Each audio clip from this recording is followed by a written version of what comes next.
Baik, bismillahirrahmanirrahim. Assalamualaikum warahmatullahi wabarakatuh. Salam sejahtera buat kita semua dan selamat sore. Pada kesempatan ini perkuliahan kita pertemuan ke-13 membahas tentang praktek mengajar berdasarkan RPP. Tetapi khusus bagi saya, pada kesempatan ini adalah pertemuan yang kedua di pembelajaran kita dalam kelas ini. Meskipun secara online atau secara daring, kita tetap semangat untuk belajar dan insya Allah kita dalam keadaan sehat semua. Baik mahasiswa sekalian yang saya hormati, pada kesempatan ini kita khusus membahas tentang praktek mengajar berdasarkan RPP. Tetapi RPP yang dimaksudkan di sini yang kita ingin bahas lebih lanjut adalah RPP yang menyangkut tentang model pembelajaran Project Based Learning.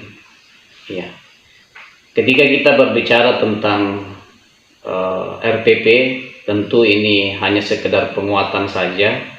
Kembali mengingatkan karena pada materi sebelumnya tentu sudah dijelaskan atau sudah disampaikan oleh dosen yang lain. Khusus untuk pertemuan kita kali ini membahas tentang RPP, model pembelajarannya adalah Project Based Learning. Kemudian adapun tujuan pembelajaran kita pada hari ini, yang pertama adalah menyusun RPP, kemudian yang kedua diharapkan kita mampu untuk mempraktekkan proses pembelajarannya. Baik, sebelum kita lanjut tentang praktek pembelajaran berdasarkan RPP, sungguhnya ini materi harusnya memang kita secara luring, secara tatap muka. Tetapi karena persoalan baik waktu kemudian mungkin saja jarak di antara kita, sehingga kita dipermudahkan melalui dengan media pembelajaran. Baik mahasiswa yang saya hormati sekalian, terlebih dahulu kita tentu mengetahui tentang pengertian Project Based Learning. Menurut Saifuddin, bahwa Project Based Learning itu merupakan model pembelajaran yang menggunakan masalah sebagai langkah awal, sebagai langkah awal dalam mengumpulkan dan mengintegrasikan pengetahuan baru berdasarkan pengalamannya dalam beraktivitas secara nyata. Itu menurut Saifuddin tentang pengertian Project Based Learning. Di sisi lain, menurut Fathur Rahman, pembelajaran berbasis proyek atau Project Based Learning adalah model pembelajaran yang menggunakan proyek atau kegiatan sebagai sarana pembelajaran untuk mencapai kompetensi. Jadi kompetensi di sini ada 3 menurut Fathur Rahman. Yang pertama itu adalah kompetensi sikap, kemudian kompetensi pengetahuan, dan terakhir adalah kompetensi keterampilan. Kemudian selanjutnya perlu kita ketahui juga karakteristik Project Based Learning. Jadi menurut Daryanto dan Rahadjo, ada 8 yang menjadi karakteristik Project Based Learning ini. Yang pertama, peserta didik membuat keputusan tentang sebuah kerangka kerja, di mana dimaksudkan di sini bahwa ini berpihak kepada peserta didik. Dia merancang mulai dari perencanaan, pelaksanaan, mengatur jadwal, sampai selesai daripada kegiatan tersebut. Kemudian yang kedua, adanya permasalahan atau tantangan yang diajukan kepada peserta didik. Dalam hal ini guru memberikan sebuah respon sebuah masalah yang diperhadapkan kepada peserta didik. Nah, ini adalah salah satu karakteristik dari Project Basic Learning. Kemudian yang ketiga, peserta didik mendesain proses untuk menentukan solusi atau permasalahan bahkan tantangan yang diajukan. Nah, ini. Kemudian yang keempat, peserta didik secara kolaboratif bertanggung jawab untuk mengakses dan mengelola informasi untuk memecahkan permasalahan. Artinya apa? Bahwa di sini dibutuhkan kerjasama, kerja kelompok, secara bersama mengerjakan, kemudian secara bersama bertanggung jawab, baik mengakses sebagai sumber informasi, ya, maupun dalam hal pemecahan masalah tersebut. Kemudian yang kelima, proses evaluasi dijalankan secara kontinu, ya, secara berturut-turut, ya, mulai dari awal sampai terakhir, sampai menghasilkan sebuah produk atau yang dimaksudkan adalah hasil, ya. Kemudian selanjutnya adalah yang keenam, peserta didik secara berkala melakukan refleksi atas aktivitas yang sudah dijalankan. Artinya apa? Dengan kerjasama yang dilakukan dalam mengerjakan sebuah proyek atau kegiatan, maka seharusnya peserta didik juga mengevaluasi sendiri kinerjanya, baik secara awal sampai mereka menghasilkan sebuah proyek atau berjalannya kegiatan tersebut. Kemudian yang ketujuh, produk akhir aktivitas belajar akan dievaluasi secara kualitatif. Ya. Kualitatif di sini yang dimaksudkan bahwa itu benar-benar berkesinambungan sejak awal sampai akhir, tercatat dan betul-betul terstruktur. Ya. Ketika dalam sebuah proyek ini, misalkan dalam sebuah kegiatan ini dilakukan secara bersama, itu benar-benar dilakukan berdasarkan langkah-langkah kegiatannya. Nah, ini yang dimaksudkan. Kemudian yang kedelapan adalah situasi pembelajaran sangat toleran terhadap kesalahan dan perubahan. Maksudnya apa? Bahwa dalam kegiatan ini sesungguhnya peserta didik memang tuntutannya adalah kegiatan perencanaan, kemudian pelaksanaan sampai menghasilkan harus benar. Tetapi perlu diketahui bahwa dalam pembelajaran ini sesungguhnya memerlukan waktu, bahkan memerlukan biaya yang begitu lebih besar dibanding dengan model pembelajaran yang lain, sehingga ada toleran di sini, ya. Ada toleran terhadap kesalahan ataupun perubahan. Dalam artian apa? Bahwa proses pembelajaran model basic learning ini itu tidak serta-merta bahwa hasilnya memang harus tepat dan benar. Ya, kenapa demikian? Kenapa demikian? Karena proses ini memerlukan banyak hal, baik dari segi waktu yang begitu lama, kemudian membutuhkan banyak alat, bahan, beserta dengan biaya. Selanjutnya, perlu kita ketahui juga bahwa dalam model pembelajaran basic learning ini ada kelebihan dan kelemahan. Ya.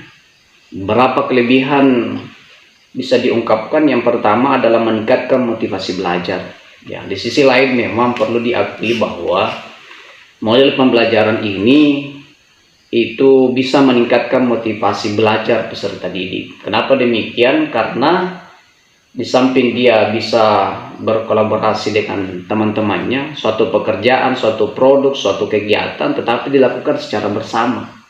Ya. Kemudian yang kedua, meningkatkan kemampuan pemecahan masalah. Dengan bekerja sama tentu banyak juga otak yang berpikir.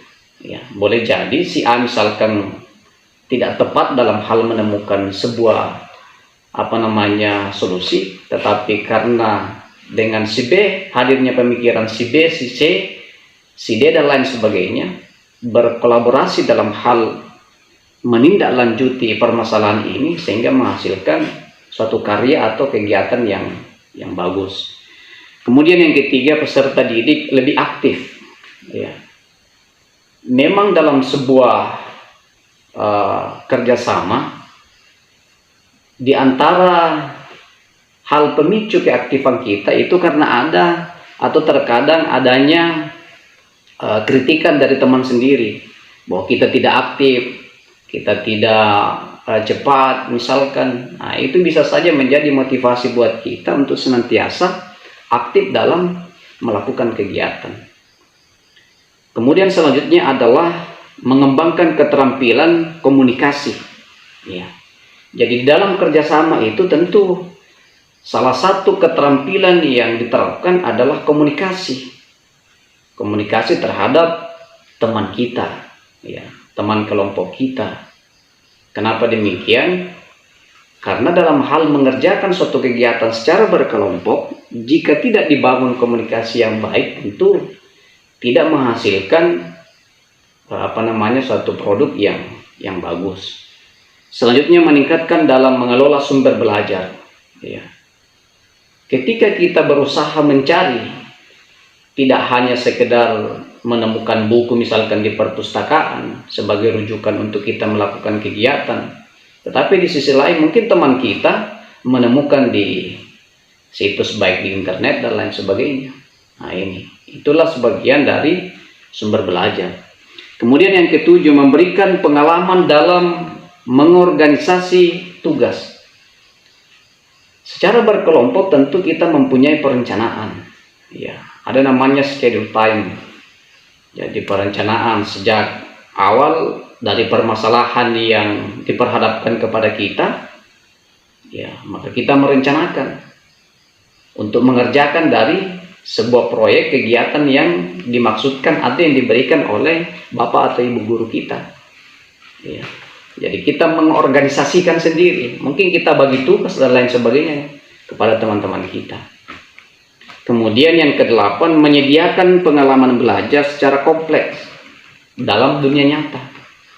Artinya apa yang kita lakukan, apa yang menjadi permasalahan yang telah diperhadapkan guru kepada kita, itu jauh lebih besar itu pada kehidupan nyata. Ya, kehidupan nyata yang kita lihat, yang kita tonton setiap hari, mungkin yang kita rasakan. Nah, ini permasalahan ini yang diperhadapkan kepada kita untuk dijadikan sebuah proyek kegiatan di mana kegiatan itu dilakukan oleh kelompok belajar. Kemudian yang kesembilan, suasana belajar lebih menyenangkan. Nah, ini memang tergantung relatif juga. Ya, terkadang ada peserta didik yang senang memang berbagi, senang bekerja sama satu sama lain. Tetapi di sisi lain ada juga peserta didik yang biasanya tertutup memberikan informasi. Selanjutnya, masih tadi itu adalah kelebihan. Sekarang kelemahannya.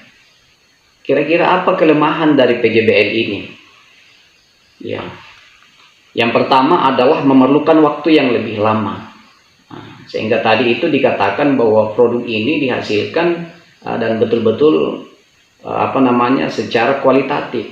Ya, memerlukan waktu yang lama, memerlukan penelitian yang lebih detail lagi. Kemudian yang kedua, membutuhkan biaya yang lebih mahal. Ya, dari sekian banyak model pembelajaran, ya, model pembelajaran basic learning ini adalah sebuah model yang membutuhkan biaya yang lebih mahal dibanding ketimbang pembelajaran yang lain. Kemudian yang ketiga, instruktur mengalami kesulitan bila tidak menguasai teknologi. Ya. Kenapa demikian? Karena instruksi ini lebih banyak waktunya, ya, lebih banyak waktunya dalam mengelola kegiatan ini. Nah, ada kendalanya. Jika tidak menguasai teknologi, ya tentu ada kesulitannya di situ. Termasuk teknologi yang dimaksudkan adalah media-media sekarang yang dipergunakan. Kemudian yang keempat, memerlukan peralatan yang lebih banyak. Ya, dalam PJBL ini proses pembelajarannya itu memerlukan peralatan yang lebih banyak atau memadai. Yang kelima, peserta didik yang memiliki kelemahan dalam percobaan dan informasi akan mengalami kesulitan. Ya. Jadi kalau misalkan sekarang ini kita gunakan internet atau hal lain yang bisa diakses lebih cepat informasi itu, ya, jika peserta didik mengalami kelemahan, tentu pada akhirnya mengalami kesulitan dalam hal mendapatkan sebuah informasi. Kemudian yang keenam, ada kemungkinan peserta didik kurang aktif dalam kerja kelompok. Nah, ini tadi makanya saya bilang relatif. Setiap peserta didik itu relatif. Ada yang kadang-kala suka kerjasama, suka berbagi informasi. Ada juga yang peserta didik biasanya tertutup, ya, ingin mengetahui sendiri dan lain sebagainya. Nah, ini adalah salah satu kelemahan dari PJBL ini. Selanjutnya ada langkah-langkah PJBL. Jadi ada 6 langkahnya. Yang pertama, penentuan pertanyaan mendasar. Ya. Jadi seorang guru memang harusnya mempersiapkan sebuah pertanyaan yang mendasar. Mendasar itu betul-betul pertanyaan itu mengarah kepada sumber permasalahan. Karena sebagaimana kita ketahui bahwa PJBL ini memang terlahir dari sebuah masalah yang diungkap seorang guru untuk dikaji oleh peserta didik itu sendiri. Nah, pembelajaran dimulai dengan pertanyaan esensial, yaitu pertanyaan yang dapat memberi penugasan kepada peserta didik dalam melakukan suatu aktivitas. Ya. Topik penugasan sesuai dengan dunia nyata yang relevan untuk peserta didik dan dimulai dengan sebuah investigasi mendalam. Itu yang pertama. Yang kedua adalah mendesain perencanaan proyek. Ya.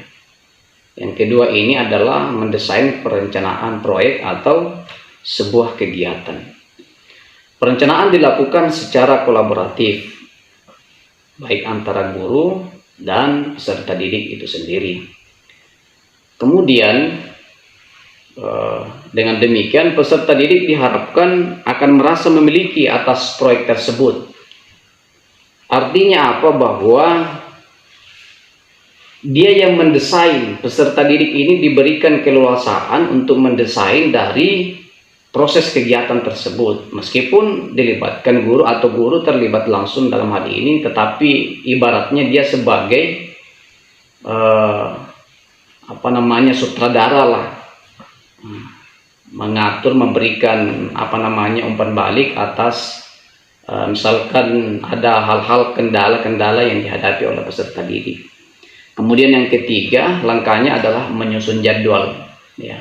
Kapan dia memulai mengerjakan, kapan dia mulai meneliti sebuah masalah, kemudian pengambilan sumber belajar atau informasinya di mana.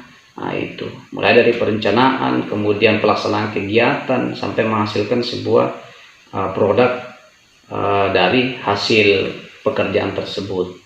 Kemudian yang keempat adalah memonitor peserta didik. Ya.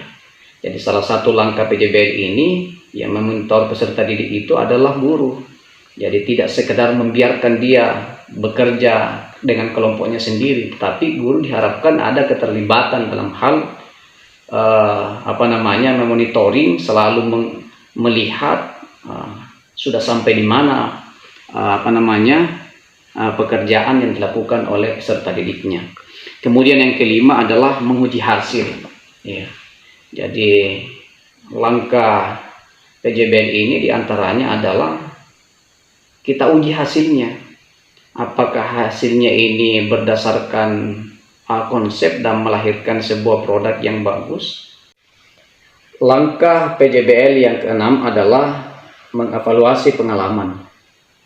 Jadi di akhir pembelajaran, guru dan peserta didik melakukan refleksi terhadap aktivitas dan hasil proyek yang sudah dilakukan.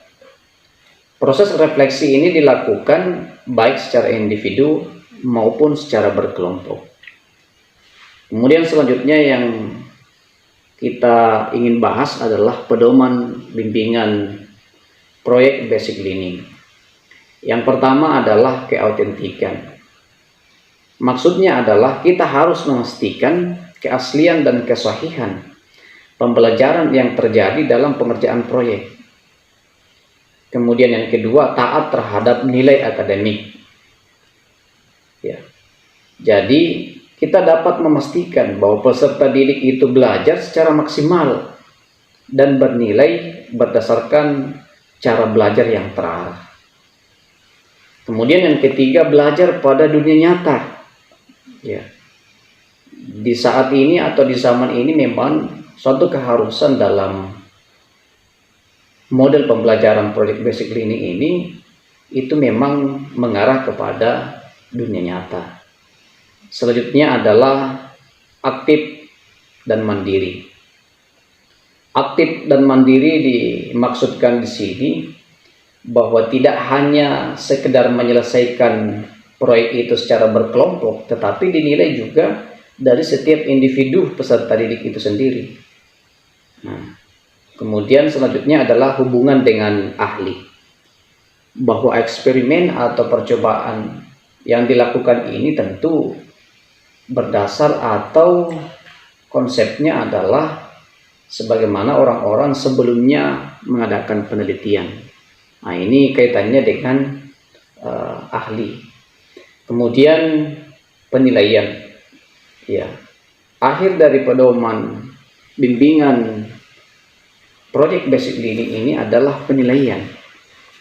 Penilaian tidak hanya dapat dilakukan pada evaluasi akhir saja, kita juga harus memastikan bahwa siswa dapat menilai sendiri hasil kerjanya, agar proyek yang mereka kerjakan selesai dengan hasil yang lebih baik. Dan inilah tujuan akhirnya mengevaluasi. Ya, ketika memang dalam hal pekerjaan sebuah proyek atau kegiatan ini masih membutuhkan kesempurnaan di masa yang akan datang, tentu akan diadakan perbaikan selanjutnya. Kemudian di akhir pembelajaran kita pada hari ini, mahasiswaku sekalian, kita akan melihat contoh RPP tentang proyek basic learning. Jadi ini saya tampilkan contoh di sini, sebagaimana kita lihat baik dari satuan pendidikan di sini ada SMP Terpadu Manahjul Huda, kemudian mata pelajarannya IPA, kelas 8 semester genap di tahun ajaran 2019-2020, kemudian alokasi waktu 5 jam pelajaran. Kita bisa melihat di sini di RPP-nya ada tujuan pembelajaran, kemudian melihat dari masalah yang dihadapi di sini tentu adalah masalah COVID-19. Kemudian selanjutnya bagian B ada kegiatan pembelajaran, di mana pada RPP ini tetap sama dengan RPP yang lain, ada pendahuluan, ada kegiatan inti, kemudian ada penutup. Mungkin kita bisa lihat secara menyimak dengan baik video ini, kemudian kita pahami apa-apa bagian dari pendahuluan, apa-apa kegiatan dari kegiatan inti itu, kemudian kegiatan dari penutup. Selanjutnya ada bagian C, penilaian pembelajaran. Pada penilaian pembelajaran ini kita lihat ada lampiran 1 penilaian sikap, kemudian lampiran keduanya ada LKPD siswa, selanjutnya lampiran ketiga ada instrumen penilaian keterampilan produk atau berupa lembar observasi. Kemudian selanjutnya yang ini lembar observasinya.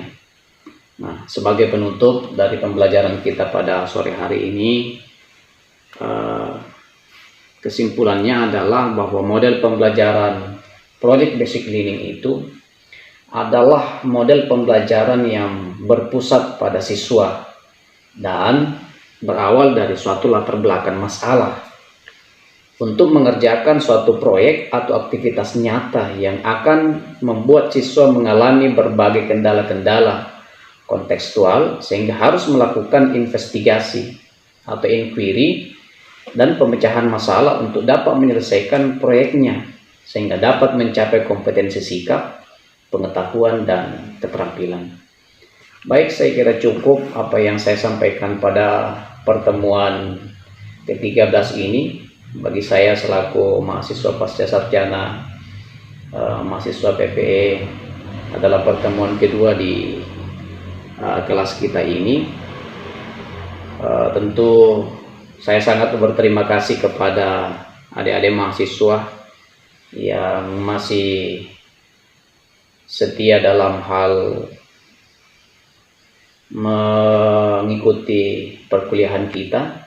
Itu yang pertama. Kemudian yang kedua, tentu saya berterima kasih yang sedalam-dalamnya juga kepada dosen kita, ya, Bapak Rusdianto SPD MPD, atas kesempatan yang diberikan dalam hal menyajikan sebuah materi tentang RPP ini, di mana RPP ini terkhusus pembahasannya adalah Project Basic Learning.